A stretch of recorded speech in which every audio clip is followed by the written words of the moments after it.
This episode of Faith in Focus is a little bit different in that it's an interview that I gave to a couple of guys that I have met, and then we guest star on a show on Tuesdays and Thursdays called Daily Wire Friends. I've interviewed Gio on Faith in Focus, but I had the privilege of being on their show, the Gio and Joey Show, and we discussed from a Christian perspective, but also from a conservative, politically perspective, this idea of how should conservatives and Christians view this issue of the wrongfully convicted. It's an issue that has kind of been brought to my radar in the past 5 or 6 years or so. And then I think that Christians and Christian conservatives can really champion and should champion and be more aware of. So that's what we talked about on this interview that I gave. So I hope you enjoy it. Dennis, thank you for coming. And Joey, let us know what we're going to be talking about before we let Dennis inform us. What I really loved about Dennis's presence on social media is he talks about an issue that sometimes conservatives like us can downplay or overlook the importance of, or think, oh, this is just some liberal hogwash, when really I think, right, as conservatives and as Christians and as people interested in justice, I think we should be interested in it. The issue we're going to be talking about is criminal justice reform and the plight of the wrongfully convicted. How did you initially get interested in this topic of criminal justice reform as a conservative? This is actually probably there's going to be some overlap with our Daily Wire friends because it's going to be Daily Wire related in a way, in a roundabout way.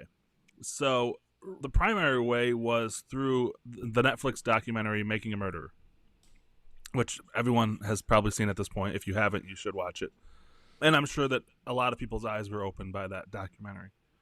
And it's Daily Wire related because they are doing kind of a response docuseries coming up this summer. Candace Owens is hosting a series kind of responding to, sounds like what they believe they got wrong in the Making a Murderer case. So just a very, very brief synopsis. Making a Murderer is a story of a man in Wisconsin, 2 men in Wisconsin who were accused of murdering a photographer, and they got convicted of it. And the docuseries basically makes the case that they were wrongfully convicted. And it was such a firestorm when it came out in 2015 because anyone who watches it is like, how in the world does this happen?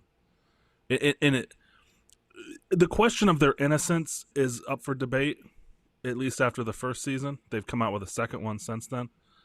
But the question of police malfeasance and planting of evidence and manipulating evidence in order to secure a conviction against somebody who, as far as the police are concerned, they don't really, they're convinced he's guilty, so what do they care if they plant evidence? That is pretty much without dispute. Anyone who watches the docuseries comes away understanding that. It's just a really eye-opening docuseries.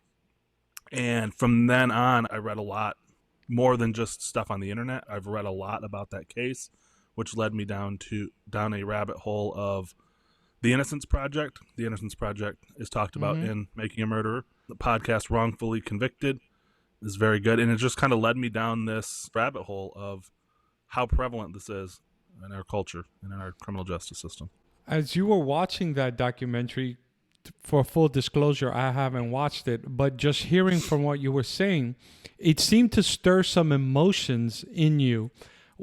Capture those emotions, and what were you thinking that led you to pursue this and go down the rabbit hole of understanding it more? Because, look, a lot of times we come across things, we say to ourselves, yeah, that wasn't bad, but then we forget it and go on with our lives. You seem to take to it and explore it more. So what made you go down the rabbit hole? It was probably two things. One was it was such a well done it was so popular because everyone felt kind of the same thing. It was sort of an outrage at, how can this happen? And so there was outrage associated. There was just bewilderment.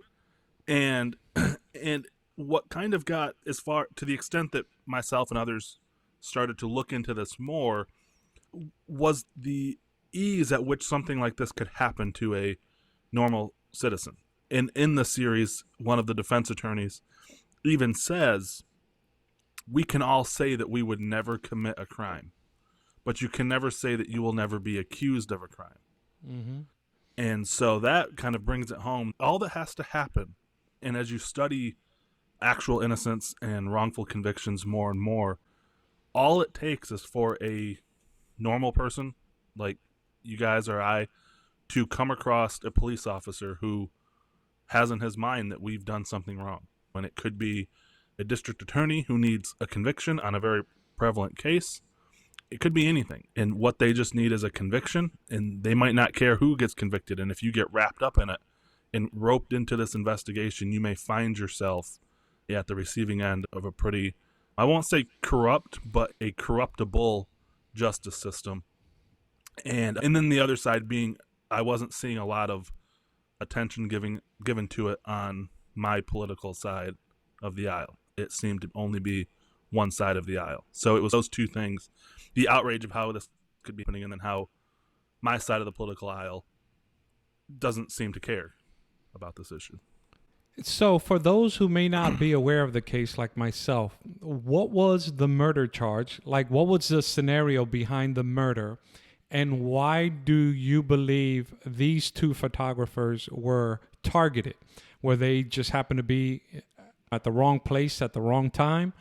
Give us a little background to that. Just a correction. It was one photographer who was murdered, and it was two men who were convicted of it. And so the background being, this man, Stephen Avery, was convicted of a sexual assault and an attempted murder in the 80s. Mm-hmm. And they go through that in the series, that he was really blackballed by the police. He wasn't a savory guy. I mean, they don't necessarily bring that out a whole lot in the series, but, you know, he had a shady past. But it's very abundantly clear that he was targeted by the police in the 80s and was convicted of sexual assault, despite the fact that he had 30 alibi witnesses. There was so much overwhelming evidence that he didn't commit this crime, but the cops wanted to get him because he was an unsavory character that they just didn't like for various reasons. Protesting his innocence for over 18 years, in 2003, I think it was, 18 years later, DNA exonerated him, that he did not commit the crime, and in fact, DNA convicted the person all along that the cops knew or should have known actually did commit the crime. So he gets released out of prison in 2003, sues the county and the police department for $36 million. And then in 2005, his family owns a junkyard, and a photographer for Auto Trader, who goes there all the time to take photos, went to their home, but then turned up missing. And so he was one of the last people to see her. And then her bones appeared in a fire pit behind his house. His blood appeared in her car, which was found on their property. And then a few months later, his nephew, who also lived on the property, confessed to sexually assaulting her and then killing her. And so you just hear that and you think, well, that's a slam dunk case. Mm-hmm. But the intrigue behind it is when you peel back every single one of those parts of the story, you realize every single part of that was planted or fabricated or misconstrued. I mean, it's a very compelling story. I think anyone who watches it, which is why I think when I hear conservatives who watch it and think, well, this guy's guilty, which all the Daily Wire hosts, again, to reference them, they've all talked kind of casually about it, that he's just guilty. And it's, I don't know that you've watched this with eyes open if you think that. So that's the story in a nutshell of how he got convicted and what he got convicted of. And so it was first-degree murder and mutilation of a corpse was the charges. Wow, sounds intense. I may have to catch this on Netflix. Yeah, and the other aspect of it is false confessions. How easily it is for a police officer to elicit a false confession. The nephew was convicted solely on his confession, and he was a 16-year-old mentally challenged kid who was interviewed by the police without an attorney or another adult present. So that's the other component of it, is like, how could they take advantage of a kid like this? And so then he falsely confesses. Well, then that becomes the narrative. And that's what makes it on the news, is they sexually assaulted this woman, they raped her, all this kind of stuff. And that's what the public hears. But then when you watch the confession, you think, something's not on the up and up about this. So yeah, it's a very, very compelling story. Yeah, because first of all, he's a minor, and second, if he is mentally challenged, that presents another problem itself. Yeah, just while you were talking, something that just struck out at me is the cornerstone of our system is the presumption of innocence. Mm-hmm. And like the reason we have our jury selection system is you're supposed to be given a judgment of your peers. And the way I look at it is like, it doesn't actually matter.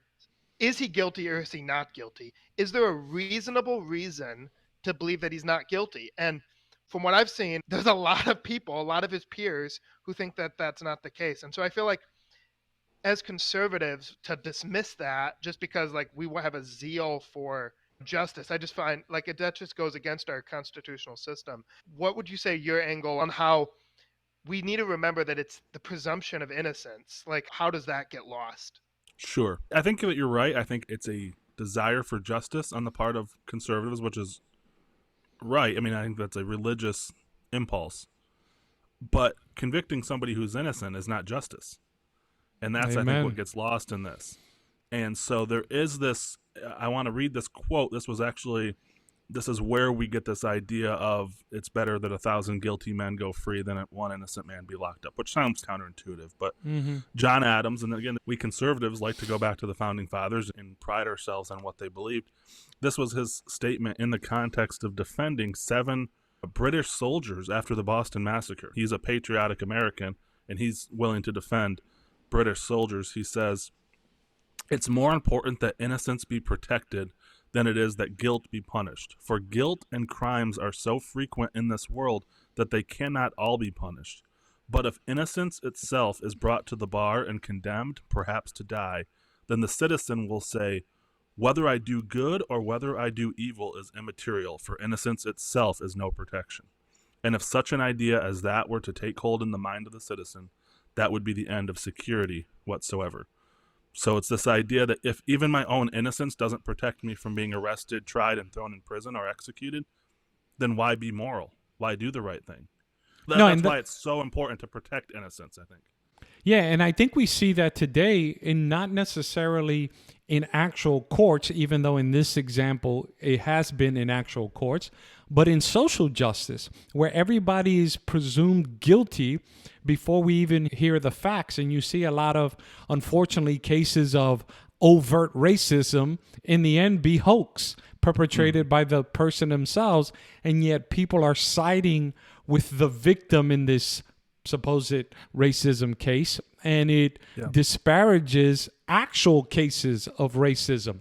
Let me ask you, as you've been going beyond this case, as you went down the rabbit hole of the Innocence Project, what have you seen in general terms as you've dived into that we need as conservatives to sound an alarm? Because it seems that when it comes to the Innocence Project, perhaps a lot of conservatives aren't sounding that alarm or throwing their weight behind that. Because if a person's actually innocent, then we should be foremost in championing their cause. I think that's one of the things that conservatives have to understand is, again, as we said earlier, if someone who's wrongfully convicted, that's not justice. Mm-hmm. Secondly, if we believe in, and I'm not even disparaging the lock them up and throw away the key, be hard on criminals type thing. Mm-hmm. But again, if you wrongfully convict an innocent person, not only is that an injustice, you haven't convicted the person who actually committed the crime. Mm-hmm. So you weren't even hard on crime. You ignored the person who actually did the crime. And so that is also one of the things that comes out in the Making a Murderer story is you wrongfully convict someone of sexual assault. Well, you leave the actual abuser out, and he did reoffend. He did assault somebody else. So that's one of the things. I think that conservatives, too, need to stop painting everything with such a broad brush. As much as we disparage a progressive group mentality, we will often say things like, well, they, commit more crimes. That group, that demographic, and that could be factual. But the reality is we as conservatives have to understand those facts, but then comport ourselves with when we interact with an individual, when we see a story about a minority who might be statistically in a more high crime minority group, that individual still has the presumption of innocence. And then also, I think one of the issues is, I think taking on this issue of wrongful convictions, I think conservatives have to view this as an issue that we should capitalize on, and that we should maybe reach across the aisle and try to moderate on, because as of right now, because there's the 2 sides that have just split down the middle, this is a side that's basically this is a fight that's being fought by the left. So you go on the Innocence Project, and I just have to roll my eyes because they have Latinx on there. And I'm like, whatever. You just roll your eyes, but if a conservative is going to let that get in the way of something that's actually a just cause, well, we're going to have to probably do a little bit better than that. Now, having said that, the problem being when conservatives get siloed into just having these law and order, lock them up and throw away the key type district attorneys, those ones aren't fighting for innocence. They should be, but they're being elected based on how many people can you arrest. So that's their incentive. And then we recognize, on the other hand, that the left is electing these district attorneys who won't prosecute crimes. They're downgrading major felonies to misdemeanors, and they're not prosecuting misdemeanors. Well, they're also the ones who are freeing innocent people from prison. So you can kind of imagine a community saying, well, who are we supposed to vote for in this case? Somebody who's going to lock up all of the people in our community, or people who will not lock up a bunch of people? It's this weird division, and I think conservatives have the moral mandate to actually step in and do something about this. Yes, uphold justice and be very firm, but also understand that justice includes not incarcerating people who didn't commit crimes. And I think that is such a good point you bring out, because people don't like living in tension. Yet reality is that life is all a tension, which is you can't go extreme right because then you become fascist. You can't go extreme left because then you're extreme liberal. And we see it in the point that you made with the DAs. Lock them up and forget about the innocents, or care about the innocent but then free murderers. And taking on that balance where we try to do both as best as we can, people don't like that tension. It takes up time, resources, and they see things as more important. But imagine if you were the innocent person. How would you like to be represented by a Democratic lawyer who doesn't have your ideals? And so the conservative cause needs to spearhead this and lead the way. If you've been a listener of Faith and Focus for a while, I would encourage you to become a supporter of the ministry by becoming a monthly donor. Your generous donations allow me to continue working within Faith and recording new content. You can find a link to my donation page in the show notes for this episode. Thank you. That's a good point. How would you like to have, if you're an innocent person, how would you like to have, somebody who's very progressive be your defense attorney? Well, if they're going to get me out of prison, I'm going to take whoever I can get. And secondly, with as many wrongful convictions as there are, when only the progressive side is, and this is just, I'm not arguing that, this is just a pragmatic thing that conservatives should look at. If it's only the progressives who are fighting for the wrongfully convicted, well, guess who, when those people get exonerated and let out of prison, guess who they're going to start voting for? Because guess who was on their side? They're going to vote for progressives because they're the ones who fought for them. If we care about these communities that are being destroyed by bad criminal justice reform in a negative sense, when we think about it, then we should step in and be the good on all sides. Hey, we're going to actually protect the community, but that includes, again, not arresting innocent people, because, as I've said already, that's not putting somebody behind bars that needs to be there. So crime is just going to keep happening. As you mentioned, this particular case about the documentary on Netflix, and we spoke about criminal reform in a general sense. As you explored the Innocence Project, has there been a particular case outside of this one that has caught your attention and perhaps you would want our audience members to know about? Oh, man, a really famous one, and this is, oh, man, what is his name? That white guy. And he was like what was his name? Ryan Ferguson. Okay, so tell us about Ryan Ferguson. So I don't know the case. I think he got accused of killing his girlfriend, if I'm not badly mistaken. But what stood out to me about that case was he wasn't a criminal. He wasn't somebody who had bad run-ins with the law enforcement. And again, that doesn't make it, just as a sidebar, I think that's another problem that conservatives have, is they think because somebody, the Jordan Neely, the man who was just killed recently, now the law enforcement didn't have anything to do with his death, but I think a lot of conservatives paint that as he's had 47 prior arrest and releases. So he was just a terrible person. Well, you can't see a person based solely on their past behavior, especially when you're going for a conviction.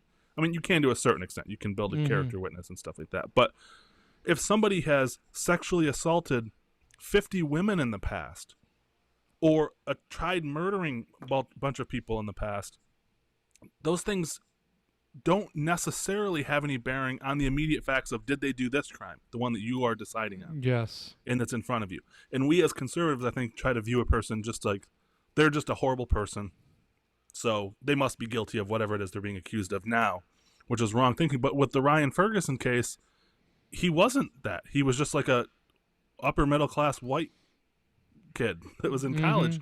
And so that you can resonate with, like, as somebody who's, some of these wrongful convictions, they seem like unsavory characters. They're drug dealers, they're thugs, but a drug dealer is not a murderer.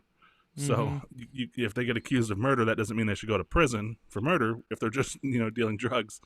So I think that Ryan Ferguson's a really famous one that kind of stuck out to me because I think I related to it so much that, this could be me. And I think that's when you go down this rabbit hole of wrongful convictions, you find inevitably somewhere in there, this could have been me.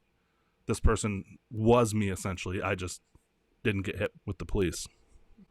One thing that I would hope, even if it's just from a pragmatic standpoint, would wake conservatives up on this issue is the fact that right now we're actually seeing the justice system weaponized against white people, conservatives, and maybe we should stop and ask ourselves, hey, has this been going on longer to other groups? I think of just the example of how crack cocaine versus, I don't know my cocaine that well, but the kind of regular snorting cocaine that was used, the kind that was used mostly by upper class white business people and stuff.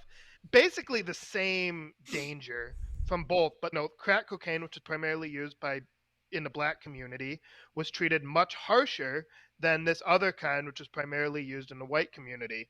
And so I was like, I don't have to be a liberal to recognize that disparity. And also now we can see that, listen, it's happening on the other foot, right? This is an issue that affects everyone.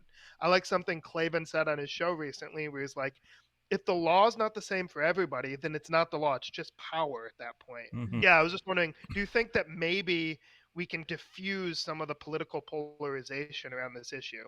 I would hope so. I think this is an issue that conservatives are the ones who are dropping the ball on making it a unifying issue. Because again, if you listen to the Wrongful Conviction podcast, a lot of these people they don't come right out and wear their political leanings on their sleeve, but you can kind of tell. But they are happy to reach across the aisle.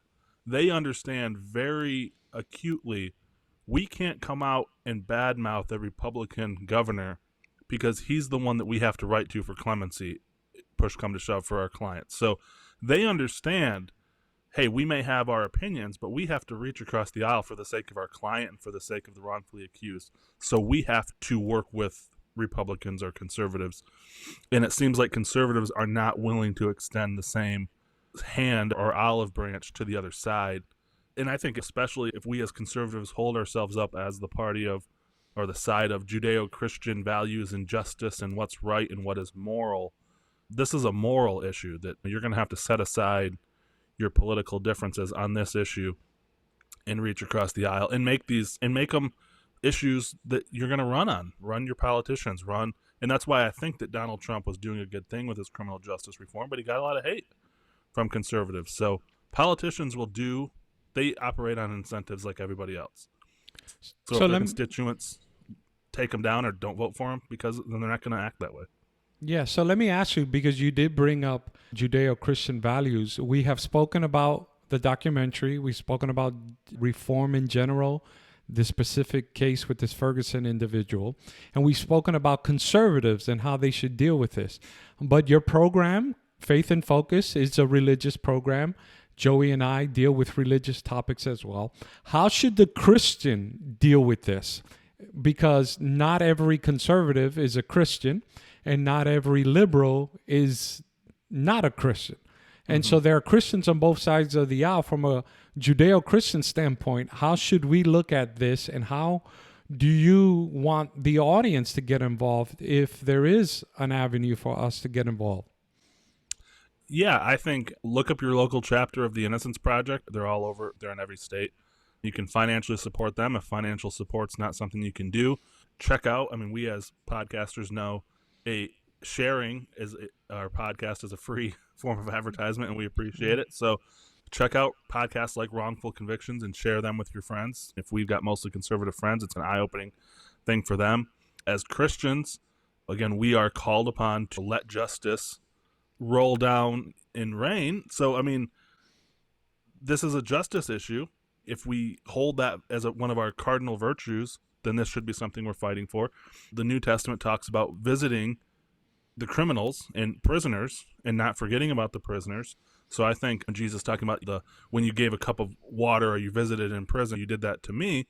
I think, and it doesn't have to be innocent, wrongfully convicted people. You can do this with anybody. And it's really simple now. A lot of it you can do online. You still have to buy stamps, which doesn't make any sense, but you can send emails to prisoners. But there's a way you can go on Innocence Project and write to wrongfully convicted people and just let them know you're praying for them and just encourage them. Sometimes, that one of the big things about people who are wrongfully convicted that their attorneys stress is every day that they spend in prison is dangerous. They can be killed. Something can happen to them. They could kill themselves. They can get sick and it's not good conditions. The despair and it's not that when somebody's wrongfully convicted and the conviction gets overturned, it doesn't happen overnight. It's a years-long process. So just your letters, your reaching out to them may be the sustaining hope that kind of gets them through. So, and those are some concrete things I think that Christians can do. Have you heard that? Look up the website, Innocence Project. Get involved if you feel a burden to that. And even if you're not feeling inclined to do that, support somebody like Dennis who is inclined to do that and to advocate for the innocent. Because imagine, to me, from a biblical standpoint, the most famous innocent person wrongly convicted, John the Baptist, outside of Jesus, right? Right. Led to a wrongful conviction, and he needed that encouragement. So much so that he sent his own disciples to Jesus to ask him, are you the one or do we seek for another? And so the mental anguish that can cause somebody is, well, put yourself in their shoes and the support and encouragement you would need. Dennis, I want to pivot here a little bit. Tell us about your ministry more. We introduced it in your bio, but give us a few words on that before we wrap up. Yeah, so like you said, I work with InFaith, and they are an organization that's been around for over 200 years.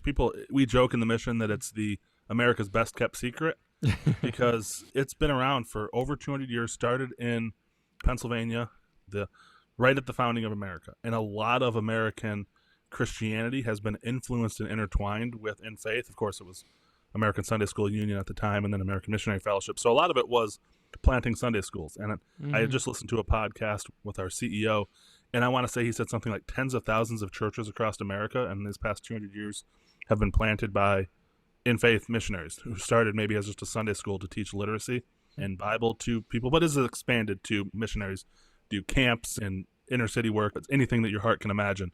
And as long as you've got a pulse and a love for Jesus and a call to ministry, usually InFaith has an open door for you. But so my ministry in particular is primarily Bible teaching and discipleship. That's my heart, in training people to make disciples themselves. So I do that through my local church. I do that on my podcast. I do it in my house church that I lead. I live in a house of single guys who want to live in community and grow together. I have my master's degree in biblical counseling. I offer my services that are just donation-based. A lot of Christians need mental health, just someone to talk to a lot of the times. And sometimes pastors can't offer that. Sometimes they don't feel comfortable going to their pastors because you see them every Sunday. You don't necessarily want to air your problems with your pastor, although you should feel comfortable to be able to do that. But I can understand why a lot of people don't. But a lot of people also, it's cost prohibitive. So because I am supported by people around the country, I don't have to charge necessarily the client to receive counseling services. Somebody else can basically foot that bill for you. So I offer that, and then I do my podcast, Faith and Focus. How often do you release episodes in Faith and Focus for our audience? At least once a week. My goal has been, since the beginning of the year, to do 3 a week. When are we going to get on Twitter and do a live program? Everyone's jumping over to Twitter. I'm still not at the point where I feel confident live streaming. When I teach the Bible, I never use notes. I mean, very rarely do I ever use notes. When I do podcasts, I'm just stream of consciousness, thinking out loud so I don't know that it's appropriate for me to do live streaming and stuff because, sometimes I'll confuse Satan with Jesus or something. The pressure of doing it live. Yeah, for sure. I was really interested in what you're saying, and I really appreciate what you do in that you're willing to take this issue that might get you some heat from conservatives, but it doesn't matter. At the end of the day, our allegiance isn't to a tribal. We're not Republicans first. We're Christians first. So if something is just, it doesn't matter if Republicans support it or not. We still ought to support it. And so I just really appreciate your courage on that issue, and I hope more conservatives can jump on this train. I agree. I would just say one thing too is I was just thinking this in the context of the political polarization we see online, and it's so easy to just own the libs or own the cons, right? But it's as Christians specifically, we've got to see Jesus in other people. In other words, when we see other people, we should see people that Jesus died to save, right? Whether they're, Stephen Avery, or whether it's some poor young black kid that just didn't get a right start and now he's being railroaded by the cops, or whatever it is. Or whether AOC. Or AOC, yeah. Or Kyle Rittenhouse, or Obama, Joe Biden. In other words, we can so easily dehumanize people or think that we don't have to listen to what they have to say. But it's no, our Savior died for them too. And so I appreciate this effort to reach across the aisle. Yeah, and I think it's necessary. I think that our political and cultural climate would do a lot better if people were much more issues based, that they would be willing to partner with people based on the issues and just roll their eyes at maybe some of the other silly stuff that they might say and believe, but on the things that are important, like actual innocence, fighting for those things, I think is a good thing. I agree. The truth shall set you free. Amen, brother. Yeah. Amen. So, Dennis, thank you for being on the Gio and Joey Show. Hopefully it's not the last time. I know when I was on your podcast, we talked about perhaps doing something on the New and Old Covenant or on the Book of Hebrews. So I wouldn't mind doing that. I like the dynamic of the three of us, so perhaps we can have more of this in the future. Leave us with some closing words on both Faith and Focus and your passion of the Innocence Project before we sign off. Faith and Focus is really just, it's my heart. So every episode, there's not a political angle to it. I try to keep politics out of it as much as possible. Anytime I might have to bring up politics, I try to be as generous as possible to the other side. I try to make it accessible to everybody because it's primarily scripture in the Bible and the church and things with the church. So my opinions do come through. I share my opinions and my interpretations, but it's basically whatever's on my heart at the time. It's not necessarily the new political thing. I'm not trying to put Christian spins on political topics. So it's just a wide array of things. Sometimes it's just me teaching through the Bible. Right now I'm doing a series on Romans. So there's that intermixed with other stuff, any topic that might jump out to me. That's Faith and Focus. And then, the innocence issue, I think, is one of the premier issues that Christians should be involved in. Because, again, as you said, there's so many stories in Scripture of people who've been wrongfully convicted. Joseph, I mean, when you read the story of Joseph, it's like, you just think, how in the world does that happen? Well, guess what? It doesn't just happen in Egypt. It happens in America, too. And then, of course, the ultimate example being Jesus, somebody who was wrongfully convicted. It's a classic. You could write the story of the wrongfully convicted right there. When an innocent person is convicted, the guilty man is out to Rome. So Barabbas gets let free. Yes. So that's exactly what happens today. If a Stephen Avery gets arrested and he's actually innocent, then whoever killed this photographer is out to kill again if they want to. So Yep. The world is still yelling, give us Barabbas. Joey, I'll give you the final word as the host of this episode and sign us off. Yeah, again, I just want to say thank you for coming on, Dennis. And to our audience, I would just urge you to have an open mind, pursue truth, love mercy, and fight for justice. While Faith and Focus is a ministry of mine as a missionary with InFaith, the views and opinions expressed, believed, or lived out by myself or those appearing in this podcast do not necessarily reflect the position, beliefs, or opinions of InFaith as a mission.